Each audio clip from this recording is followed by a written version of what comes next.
Hello, everyone, and welcome to the harnessracing.com preview show live from the 2025 United States Trotting Association annual weekend. Coming to you once again for day 2 from Columbus, Ohio. Thank you for being back with us tonight. I'm your host, Wendy Ross. Yesterday, we kicked off the annual meeting weekend. We welcomed in 59 directors from our 13 districts across the U.S. As the weekend has rolled on, we have discussed issues pertaining to the rules and other industry concerns that affect our 20,000 members. Our goal is to help maintain and ensure the betterment of the industry. Our 5 committees that include communications and marketing, regulatory, finance, racing, and rules have met, and we will have those results as the weekend concludes. Today, our guests include Administrator of the Standardbred Transition Alliance, Jennifer Daniels, Attorney Carson Morris with us for the Standardbred Racing Investigative Fund, USTA Assistant Registrar Amy Hawk, and we're highlighted by a special sit-down visit from our President, Russell Williams. Before we get into more of the action and the interviews tonight, let's take a look back at the 2024 highlights.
Hello, everyone. Welcome back to the harnessracing.com live preview show coming to you from the 2025 United States Trotting Association annual meetings. Wendy Ross back with you, joined now with the administrator from the Standardbred Transition Alliance, Jennifer Daniels. Jen, thank you so much. It's so good to be here and talk STA with you. It's good to be on your show.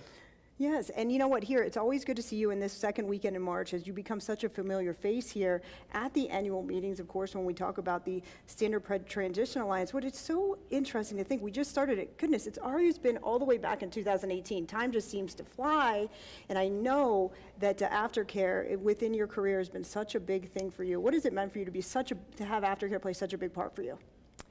Oh, yeah, aftercare is so important, and I think anybody, not just myself, but anybody who loves the sport and loves the horse knows that care does not end when a horse is no longer competitive. So we're mandated to take care of our own horses when they're done racing.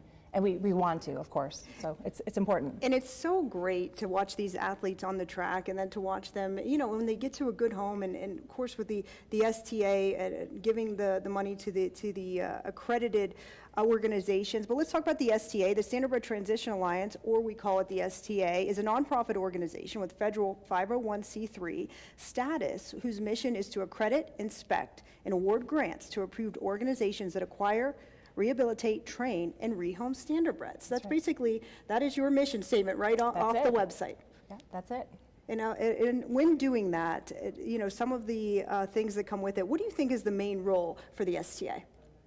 Yeah, it's exactly that. We want to follow our mission. It's to provide industry funding, you know, serve as a central collection point to the industry, to outsiders. We're collecting public donations, and then we are carefully managing the grant awards that go out to those accredited organizations so that they have the resources they need to do their job and the support of the industry. Well, you know, in the support of the industry, but how important, as we said earlier there just a minute ago, aftercare for the wonderful athletes. We get to watch them on the track and see our wonderful breed, but then to give them, they're so versatile. That Standardbred breed has so many opportunities after racing, and getting them into these organizations that give them that opportunity for their next stage in life.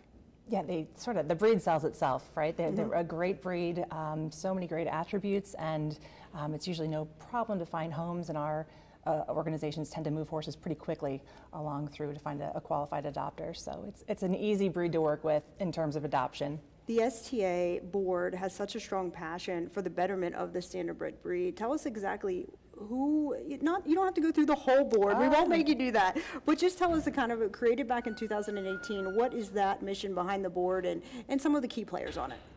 Well, that would be a test of my memory. I think we've got 13 board members right now, but we've got a great cast of characters. We've got multiple veterinarians. We've got a relatively large legal team for a nonprofit, association executives, just people that are really dedicated to this sport, want to see sustainability in this field, and are really committed to the horse.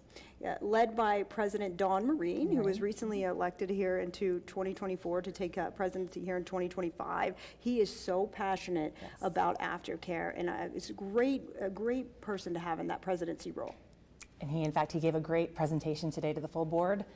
He did an outstanding job in presenting the work that we do and continue to raise awareness. It's often gets stated that the STA is an organization such as New Vocations. Of course, New Vocations has just done such a great job and put themselves at kind of the upper tier of being the Association for Aftercare, and such as Sunshine Horses as well. But that's not the case. Explain how STA works with organizations such as New Vocations, Sunshine Horses, or Purple Haze. Yeah, so it's a confusion, a common misconception about the STA. We're really similar in a lot of ways, right? We're all 501c3 nonprofit entities. We have to adhere to state rules, laws, and federal laws, but we have one primary difference in that the STA itself does not take horses. We don't have barns, farms, fields. Horses do not come to the STA itself. The horses go to our accredited organizations, and we fund money to those programs to continue their work. So that's the big difference. STA does not take horses, but we accredit and we provide oversight and carefully manage grant awards to those programs. Now, how does the STA allocate the funds that it does give to the organizations? Good question. We have a grants committee in charge of that, and so right now they're issuing grants 2 times a year. We have a spring award and a fall grant award. The spring award goes along hand in hand with the offer of accreditation that programs receive, so it's sort of a thank you for all the hard work that they've done in preparing all those materials. It's a voluminous amount of data and reports, financials that they have to send to us every single year. So the Spring Award is very much a thank you for going through the process and adhering to inspections and other reporting requirements. But then they come back in the fall, and usually that award is commensurate with the amount of horses that are moving through their program responsibly. So that's what it looks like right now. Now, you and I talked earlier, of course, it began in 2018, but you've really been in action for just going over 6 years now. Exactly how much money has the STA donated to these organizations over this 6-year period? Right, so this is technically the start of our 6th year of accreditation. So we're just starting year 6, and to date, this month, we'll have given out $725,000. That is amazing. It's incredible. It is so incredible, and I know that those organizations, Winnie Nemeth, of course, and her mom, Dot Morgan, are so beneficial. New Vocations, and of course the Purple Haze, they all are so thankful to get that money because it makes it easier for them. Because here's the thing, we want to save the horses, we want to give them a home after they get done racing, but it costs a lot of money to keep a horse, and this helps with that. It does. I don't know that people really recognize how much fundraising those programs have to do. So every day they're out fundraising for funds, the resources to do their missions, is one day that they're out of the office, or it takes away from their time transitioning horses actively. So we want to keep those people doing the work that they need to do to move horses. We can fundraise for them and help them in that aspect. And like you said, every little bit that we do is something that they don't have to worry about. A word that we keep mentioning is accredited, right? Accredited organization. What does someone or a stable or a barn have to do to become an STA accredited organization? So we have a 1-year accreditation cycle, and the application opens up July 15th of every year, and it runs about 3 months until October 15th. So they have 3 months to submit to us the application, all the supplementary materials, the financials, their inventory reports, get all that in on October 15th, and then we, our accreditation committee, starts to review everything, and then there's an inspection, and then right around February, March, there's offers of accreditations that go out to those that have passed. But it's an annual cycle. And it's thorough. You have to be thorough, So right? thorough. Because it's like everyone wants to save the horses, and you have to make sure they're going to good homes and the right thing is being done, right? So what is the one thing that you hope people, if you could leave here today, that they know about the STA? Oh, great question. One thing that maybe people forget is that this is an industry-led alliance. We didn't have to do this. This wasn't mandated by, we took the initiative as an industry to come together. We thought that this was important. We have to build a foundation and continue to grow aftercare. We know what's ahead and the direction that we want to go with aftercare, and it's really important that we as an industry come together and build that foundation for those outside programs. But it's very much something that we took the initiative on as an industry, and we should be so proud. Yeah. And we certainly are having it start with U.S. Trotting. Now, when we look at the current accredited organizations, what can someone do if they're watching here today, or they say, man, I really want to get into doing that. I want to give back to the Standardbred breed. What is something that you talked about the process, but how do they become an accredited organization? How do they start the process with you? Okay, so a program that's already functioning in this way, that's already established, I think that they should mentor with someone that is accredited, really pick their brains and take a look at their websites and really comb through their materials and seek a mentorship relationship with them. There's also a great program called ASPCA Right Horse Initiative that sort of has a warm-up ring and gets you in this pipeline and really helps to cultivate the best practices that you need to really go the next step. But for somebody that maybe just wants to do this type of work in their life, I would say volunteer, find a job at an already accredited program, 3-6 months, and you'll really get a feel for what it's all about, what the type of work is, and if it's something that you really want to pursue. Well, Jen, thank you so much for taking time. We know you want to get back to the meetings here in Columbus, but we thank you so much for sitting down. The Standardbred Transition Alliance donating over $725,000 to date, and much more to come. And we're going to be back with you, Jen. We're going to say goodbye to you, but we're going to bring in, as we sat down with attorney Carson Morris as we talked the Standardbred Racing Investigative Fund. Trotting here with winning driver Yannick Gingras. Yannick, you did it. Yeah, finally. What a machine, he's a great horse, and it comes with a lot of pressure with driving a horse like that. It's been a year and 1 week, I guess, since the first time I baby raced him, and the day I baby raced him, I knew he was a special horse, and I've been looking forward to August 3rd ever since that day. We caught up last year in the Breeders' Crown, of course, when he won that, and like you said, I think you knew that if this was going to be your day, it was going to happen with him. It really was, Today, yesterday, of course you're nervous. If you're not nervous a day like today, you're probably doing the wrong business. I was nervous, I'm not going to lie. But I also knew it was my best chance. The best chance I've ever had. He's just so versatile. He can do whatever you want. He's won most of his races on the front today. Second over, couldn't have cared less. I called on him halfway on the stretch. He trotted home. He's just an incredible racehorse, and I'm just the lucky guy that got to drive him. Scoring down, of course, all the theatrics, the skies just let loose. You leave the gate, you get away fifth there, and of course, he did get towed along. But down the stretch, it turned into a horse race. It sure did, but he's just a great horse. He loves to pass horses, and I'm just so proud of him. Congratulations. One thing that brought a tear to my eye, your kids have grown up in this Hamiltonian winter circle, right, for the Oaks and all the races you've won, but they're grown now. Your son, Jaden, came through. He had a tear in his eye. They know what this meant for you. They sure do. And I'm proud of who they become, too, because they all, they're teenagers, and he's a man now. And then so proud of who they are, and they know what it means to me, and I know what it means to them. When you saw that, how proud they are of you. Yeah, maybe today I'm glad for that. I would just want to put one more thing, that Miguel, the caretaker of this horse, he's just an amazing man. He lives, breathes, and this horse, and the work he's put in day in and day out.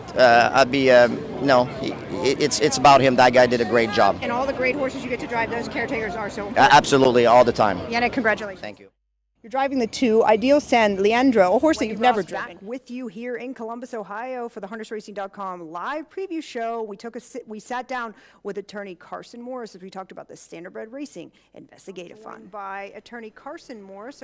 Carson, of course, you're joining us from the firm of Montgomery, McCracken, Walker, and Rhodes from Philadelphia. Now try to say that Sure, five sure. times That's good. fast, That's right? good. It's been around for a long time. Now, Carson, we first got to become familiar with you last year as at our annual meetings. As you have an important role in the health and the welfare in the Standardbred Racing Investigative Fund, also known as SRIF. Correct. Yeah. So since last year, when I was here, I work with a colleague, Vicki Humphreys. She's our lead investigator for SRIF.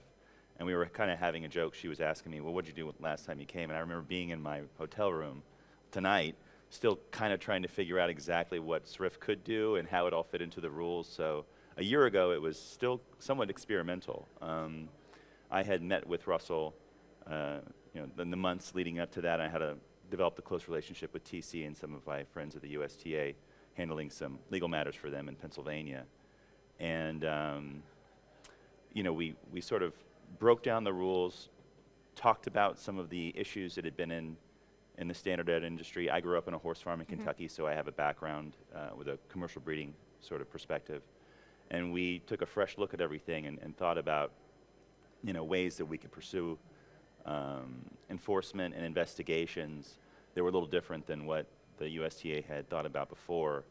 And just putting those theories to test and putting resources and time into these investigative efforts. So it's been an adventure. And now you've joined, we've actually joined you with the USTA with First SRIF. It's all about integrity, right? Correct. We're cleaning things up. That's what we've heard over the last 4 or 5 years. How are we going to clean things up? How are we going to do it?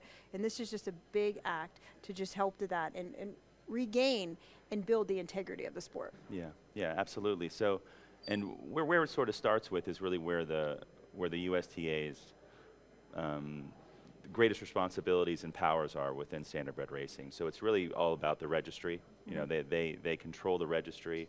And growing up in the commercial breeding industry, I would go to the track, a couple times a year, but I was living the horse business every day. And so from my perspective, buying, selling, owning, registering horses was really what the horse industry was for me. And I think that when we started the project, the USTA didn't quite appreciate that as much as they did. It was all sort of from a racetrack-based kind of enforcement perspective. But in fact, one of the chief complaints that they would hear, and that was a big problem, is the fact that people would be sanctioned, they would be sort of kind of pushed out of the industry to an extent, but they continue to operate as if it never happened, and it was sort of happening almost out in the open. It was a widespread complaint. I think it was a real problem for the members, because when you see that, it's discouraging, and it makes you think that, well, there's no teeth behind anything, and that these people are sort of running wild.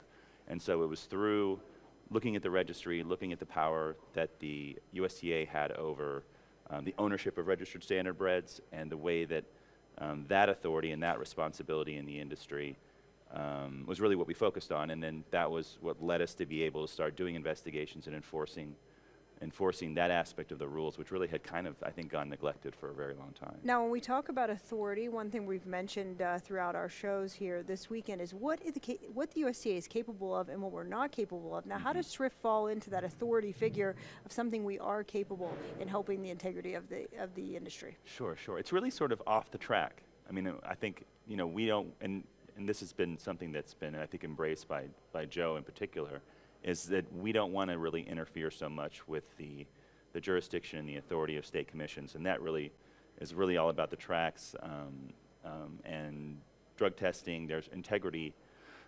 There are important integrity principles in the industry that are really more in the wheelhouse of the state commissions, in part because the USTA can't walk into a barn on a property they don't own and demands, so there are certain things we can and can't do in terms of what we can ask of a USTA member.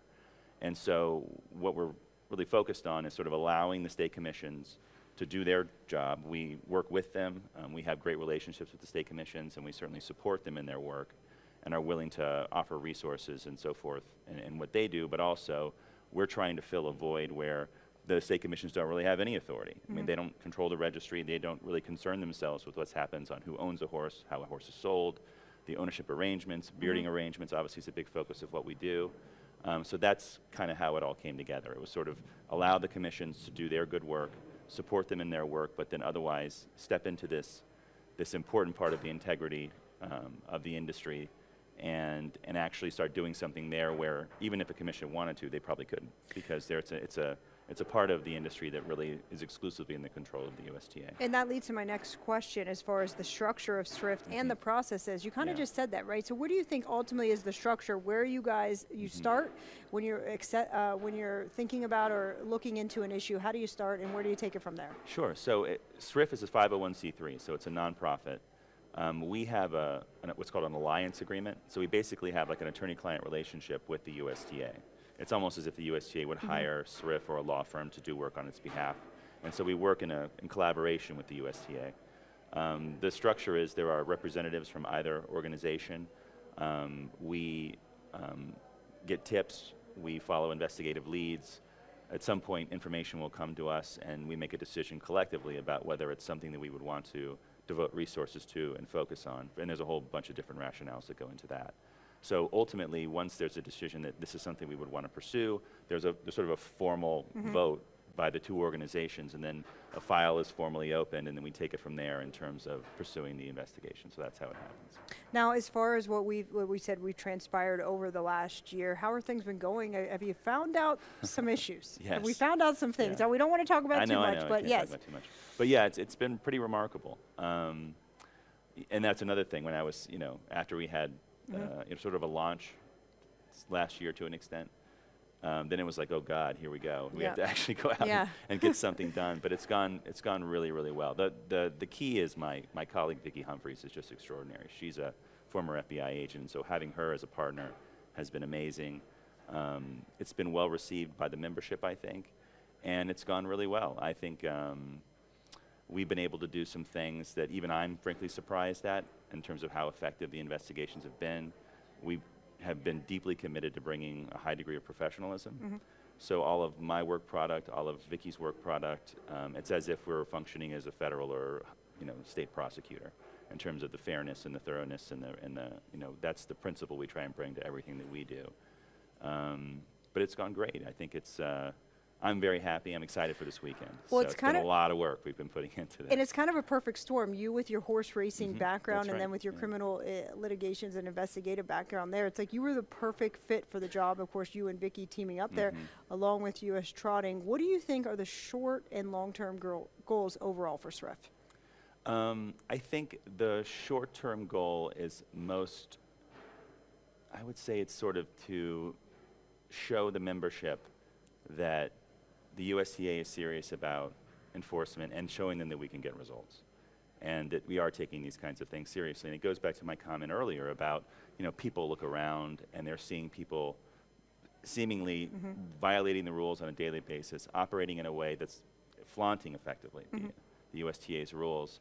And my hope is that people will, in the short term, very soon, see that that's not acceptable anymore. And the USTA is, in fact, serious about enforcement, serious about investigations. They're willing to put the resources into it, and that's a different culture, and that that people understand that and they accept that and they realize that. I'm hoping that will, build some faith in the membership. And what the key is, this is a membership organization. I think that's been something that I've really come to appreciate. There are enforcement mechanisms where you feel like, or literally, the institution is something else, right? Whether it's a governmental entity or some sort of state commission that sort of imposes itself upon a group of people, right? And I think one of the beauties of the USDA's actions, what we're doing with SRIF, is that it's really coming from within. Whether the USDA membership want to have a culture that's going to embrace the work that SRIF and the USDA is doing now, whether it accepts the work that we're doing, whether they take it seriously, whether they are committed as a membership organization to changing that culture and enforcing its rules, it's really up to them. I mean, if they don't want us to do what we're doing, then, it could happen with a snap of a finger and it's over. So my hope is that in the short term, there's a recognition of that this is real, that we're going to get results, and that the USDA is serious about changing the way things have gone. And then long term, I hope that culture becomes embedded in the USDA, and there's a different perspective about what's acceptable, what's not, and also a certain degree of, I hope, trust and respect for the USTA, where people can start knowing that if they go to their representatives and their people within the industry, that they're going to get a response. I think there was a lot of frustration where people make a tip, there's a complaint, and it Right. just sort of feels like it falls on deaf Yes. ears, even though there may have been a sincere desire on behalf of the USTA to do something about it. Maybe there wasn't this sort of know-how or resources in place that there was before. My hope is that people will understand that if they come forward with something, it's going to be taken seriously, and there's going to be follow-through, and if there's something to it, it's going to get executed on. Carson, thank you so much. Now, T.C. Sure. Lane, our COO, he said, Wendy, Carson's the man for the job to do the interview, and I understand why, but Okay, thank you so good. much Thank you. This is a for pleasure. taking Yeah. time, and for everyone watching, SRIF is big moves coming your way, but thank you so much, Carson, for sitting Thank down you. with us. Yeah, I appreciate it. Thank you. Thank you. We're here joined by President Russell.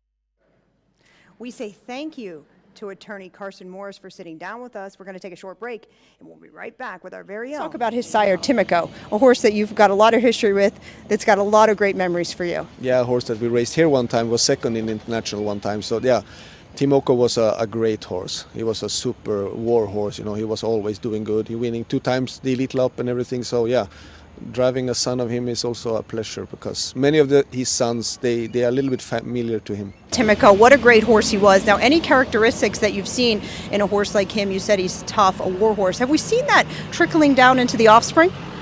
A little bit of it, yes. A little bit of it. He haven't got anyone that's really like him yet, but they have like the speed, the gait speed, and you know the good, nice trotting. So yeah, he's bringing that on, but they're not so strong, but they are really fast horses. Now, talking about this 5th race, the Sun, the Ideal San Lorenzo, a horse you haven't got, but you got the call to drive. What made you decide to come over here and take a shot for this $1 million today? Yeah, because of the trainer. He's a friend of mine, and he called me, you want to go over to the States to drive? And I said, yeah, it would be a pleasure, because he's a really nice friend of mine. And yeah, we were enjoying here now for 2 days. So yeah, it's for the pleasure mostly. Now, talking about the track surfaces over there in Europe, comparing to the ones over here, let's just talk about Yonkers here today. Now, the turns are made for trotters over there. Some horses don't even wear knee boots, some no boots at all. Coming over here now, going from those type of turns, these European horses coming here, racing on this half at Yonkers, anything you think that'll be a little tricky for them? No, these horses that come here, they are so good horses. They are adapting so good. I don't think there will be any problems with that way, because they're natural born trotters and they're used to go, you know, on good tracks. But this is also a good track, so I don't think it will be any problem. No. The Yonkers trot here today, going for 1.25 miles, but nothing. You guys race for a lot further distances over there in Europe. So these horses, no problem. But anything you think the American horses might have over those European horses being here from the U.S.? No, I think they're all quite the same. I think from the European side there is maybe, you know, like Hail Mary. It's the most interesting. Yeah, he's the most interesting today to look up for. Otherwise, I think it's a big advantage for the American horses. Always fun having you here in the U.S., and we wish you the best of luck today, and thank you for a little bit of your time. Thank you, Wendy. Hello, everyone, and welcome back to the harnessracing.com live preview show, coming to you once again from the 2025 United States Trotting Association annual meetings. Wendy Ross, now joined by this beautiful lady sitting to my left, Amy Hawk, our assistant registrar here at the United States Trotting Association. Amy, I know you're busy this weekend. Thank you for being able to have time to stop by with us this Thanks afternoon. for having me. I appreciate it. Now, Amy, when we talk about you've been with the USTA since back in 2006, right? What made the decision when you were back there? You said, you know what, this job became available, you're going to take a shot. It seems like the rest has just been history. Absolutely. You know, it's actually been an honor to work for the breed registry for an industry that you and I have grown up in. Our parents raced in it, our grandparents. So to be on the other side and still be a part of something that I grew up in and love it's an honor. And I felt that way too. Like when the opportunity came in 2018 for me to take on this role, as you said, both of us are the 3rd generation.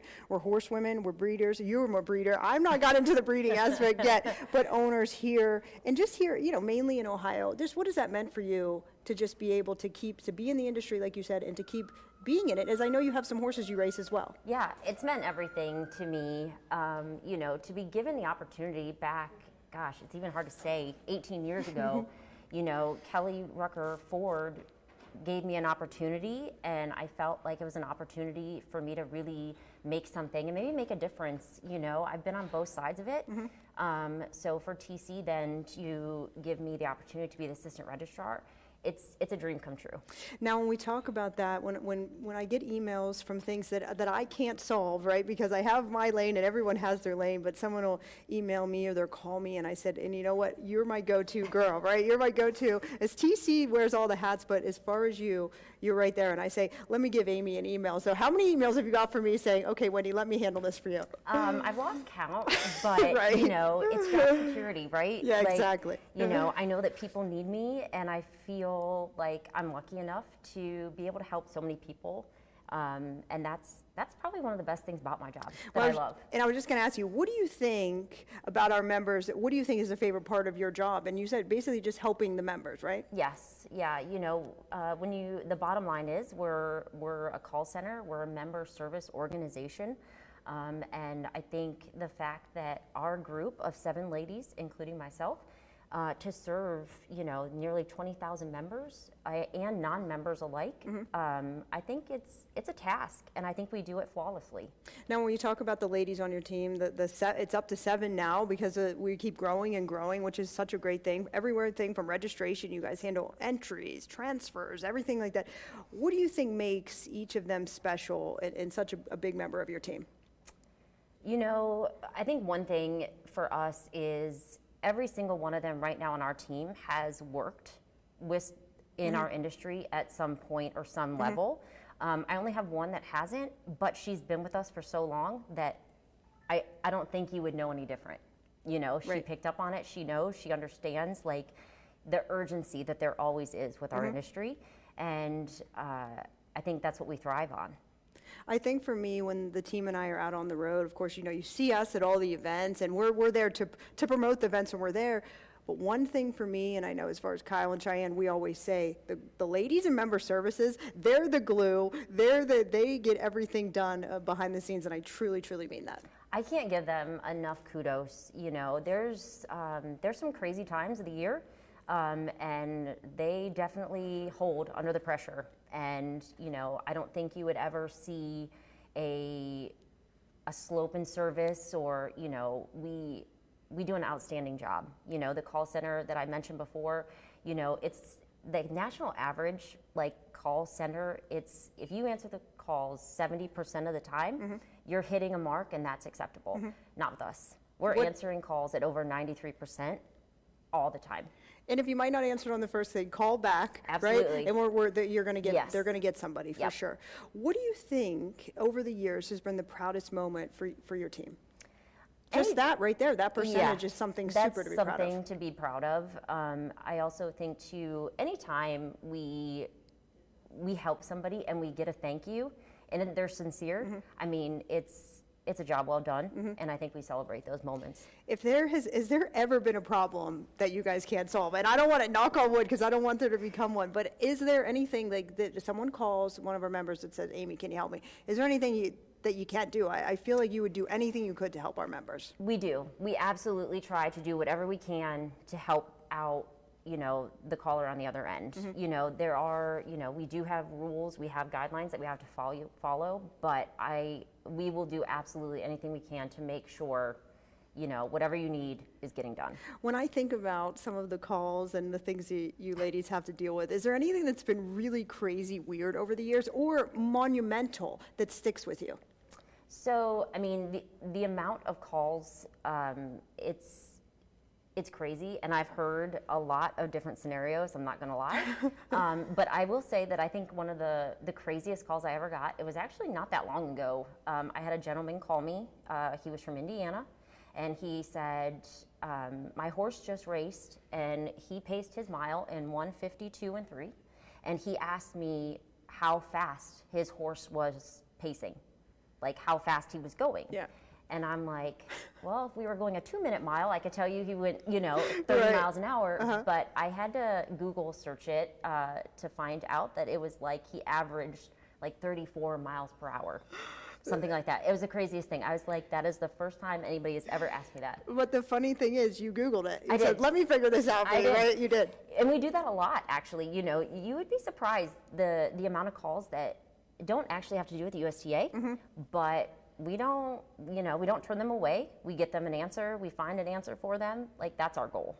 So many services that are available for our members. What do you think are the most common you deal with? Of course, we have the My Account, online entries, online transfers now, but what are some of the most common that you ladies deal with? I would say, the online membership renewals is huge.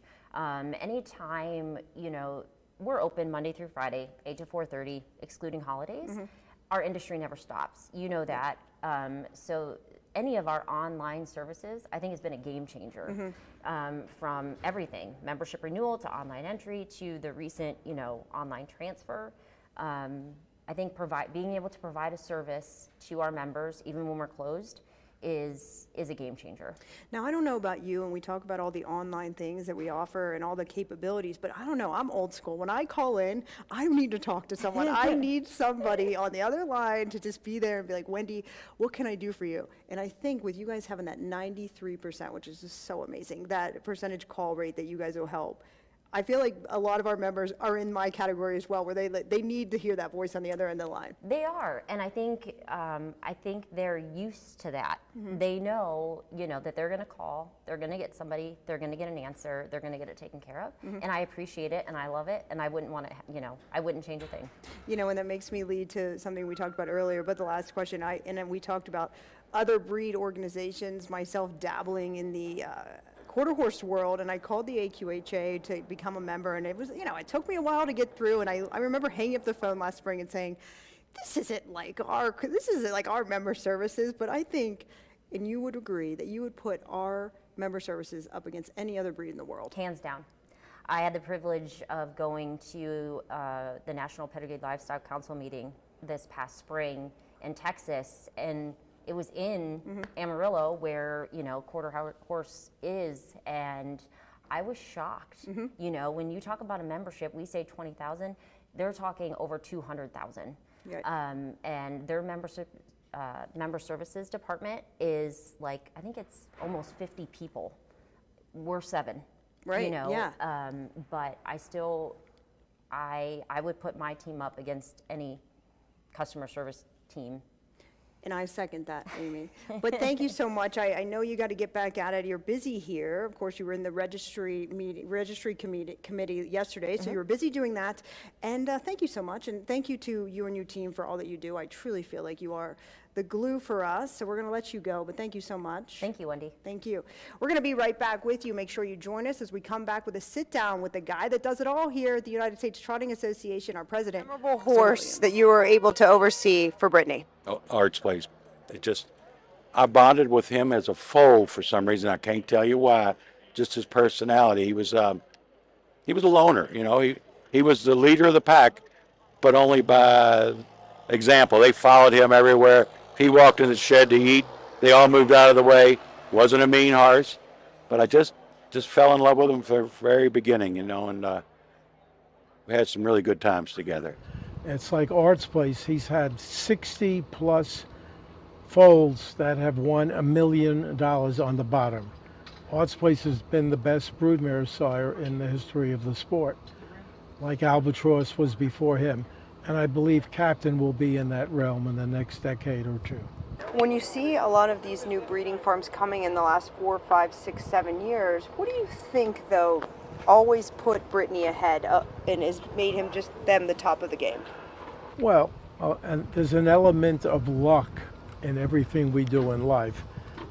My philosophy is knowing what not to buy as opposed to what to buy. So you have to study your pedigrees, you have to be a little lucky, and sometimes you have to have deep pockets. If you have to look back over the success you've had with Brittany, what was the one horse that stood out the most to you in your heart?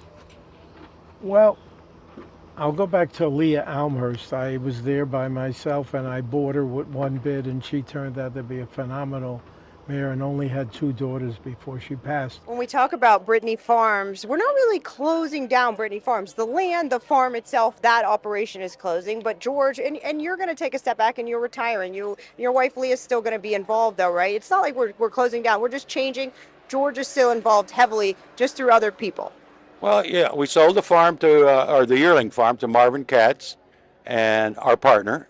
And George has, I believe, 22 mares in partnership with Marvin, and he has 10 mares of his own, and the agreement was that he could have his yearlings raised at that farm. So, and the same crew is going to be there. Patty and Dale are going to be there. Several of the grooms are still going to be there. So that'll be just what it was, a yearling farm. Hello, everyone, and welcome back to the harnessracing.com live preview show coming to you from the United States Trotting Association's annual meeting. I had a pleasure earlier this weekend. I had the pleasure of sitting down with President Russell Williams. Thank you so much for sitting down with us, and I know it's a busy weekend for you, so for you to have the time, we're really glad, and it's a pleasure for you to be with us. It's a pleasure to be here, Wendy. Now, with all of your duties you have on hand, with this weekend, what do you think is kind of your biggest thing when you get here as president, your biggest things you have to deal with? Well, I know the things that are planned to come up at the meeting, so I try to be prepared for those and facilitate, good outcomes. And you just have to be ready for the unplanned part, too.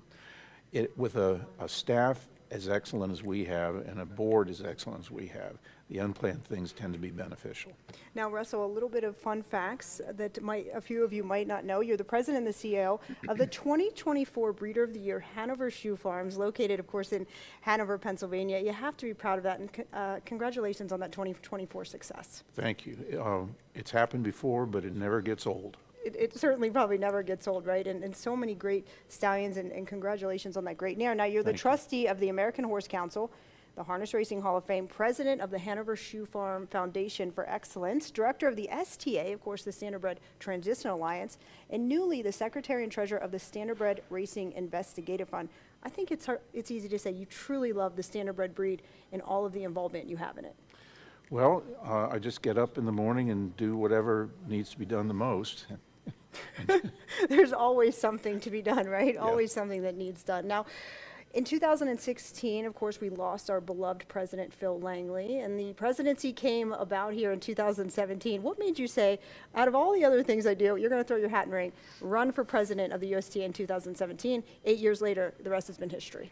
Well, Phil Langley suggested it. I really hadn't given it much thought. I'd been a director for about 20 years. And Phil said, why don't you think about taking a shot at that when the election comes around? And I felt like I could do some good, and I did get the job, and it's turned out to be one of the best jobs I've ever had. Now, when you say get the job, what do you think is kind of your main duties that goes in with being the president of the USTA? I have to orchestrate things on the board to the extent possible. So I choose committees, for example. I populate the committees. I make sure they're meeting and doing whatever it is they're supposed to do. And I'm kind of in between the staff and the board. So, I can be an intermediary and I have responsibilities in that area as well. Now, when we look at the harness racing industry as a whole, where do you believe it stands right now? Heck, we're rolling along already in 2025.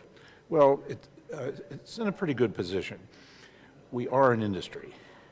We were a hobby. If you go back 150 years, we were just a hobby.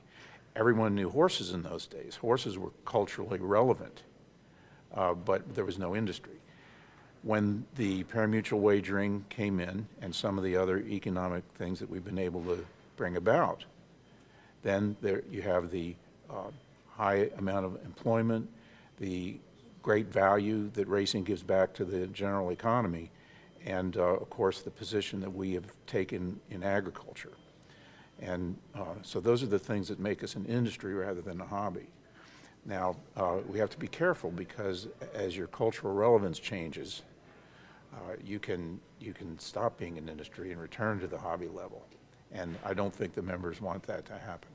I think the industry, as we say, I think it's strong. If we had to give an overall assessment of it, I feel it's very strong. What are your thoughts? Well, I agree. I mean, the closer you get to where anything is happening in harness racing, the stronger it is and the more exciting it is. So when people come into contact with us and learn a little bit about what we do and experience what we do, they like it.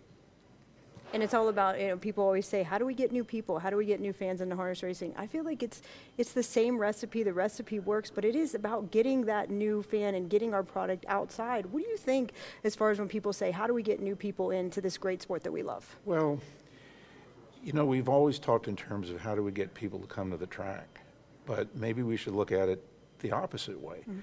How can we go to where our fans, our future fans are?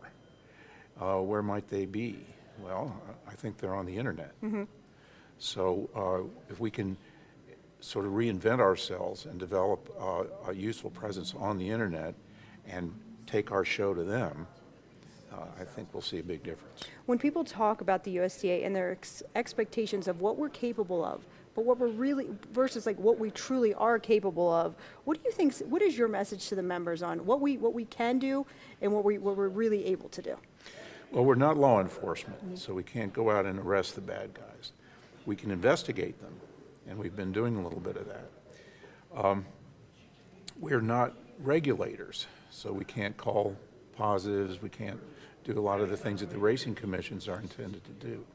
What we can do is have ideas. And every year that our board gets better. This is the best board of directors that we've had since I've been on it. It'll soon be 30 years. I am familiar with the staff of other associations, racing associations and equine associations. Our staff is unexcelled anywhere, regardless of size or funding.